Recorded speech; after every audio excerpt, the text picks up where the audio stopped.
Shalom saudara, 1 Timotius 4, 7b ayat 8. Latihlah dirimu beribadah, latihan badani terbatas gunanya, tetapi ibadah itu berguna dalam segala hal.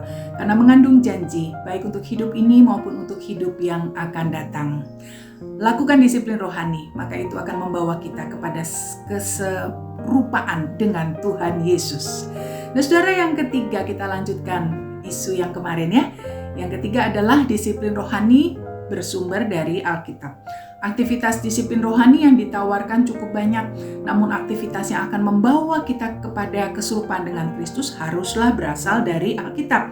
Misalnya, ada banyak orang di luar yang mengajarkan kepada kita, mari bermeditasi, kosongkan pikiranmu, olahraga, bahkan berkebun, itu juga baik untuk pertumbuhan rohani kita. Tidak perlu baca Alkitab. Nah, saudara, ini salah.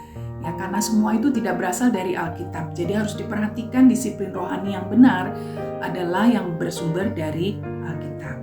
Lalu yang keempat, saudara, disiplin rohani yang ditemukan di dalam Alkitab itu sangat cukup untuk kita mengenal dan mengalami Tuhan dan bertumbuh menjadi serupa Kristus. 2 Timotius 3 ayat 16-17 mengatakan bahwa segala tulisan yang diilhamkan Allah bermanfaat untuk mengajar, untuk menyatakan kesalahan, untuk memperbaiki kelakuan, dan untuk mendidik orang di dalam kebenaran. Nah, jika ada praktik-praktik disiplin rohani yang tidak bersumber dari Alkitab yang banyak diajarkan oleh orang-orang di luar, maka itu semua tidak akan membawa kita kepada pengalaman bertemu dengan Tuhan yang benar. Yang kelima, saudara, disiplin rohani itu berasal dari Injil, bukan dipisahkan dari Injil. Jika dipraktikkan dengan benar, disiplin spiritual akan membawa kita lebih kepada kemuliaan Injil Kristus, tidak menjauh darinya. Seakan kita naik ke tingkat kekristenan yang lebih tinggi, membawa kita lebih dalam ke dalam pemahaman akan Injil.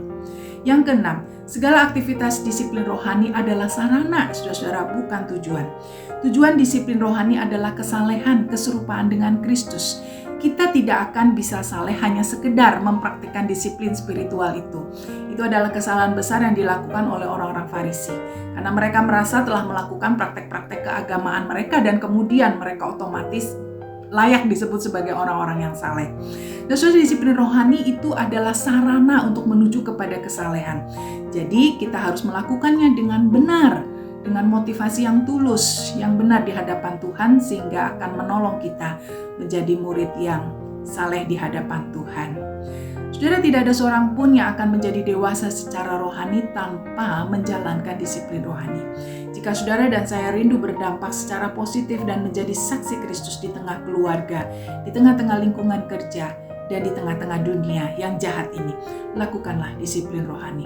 Tanpa disiplin rohani tidak mungkin kita bisa bertumbuh, apalagi berdampak kemudian menjadi serupa dan bersaksi akan kemuliaan Tuhan. Kita semua dapat melihat Tuhan dalam hal-hal yang luar biasa. Tetapi untuk melihat Tuhan di dalam setiap detail dibutuhkan suatu budaya disiplin rohani. Tuhan memberkati kita semua dan menolong kita melakukan firman-Nya.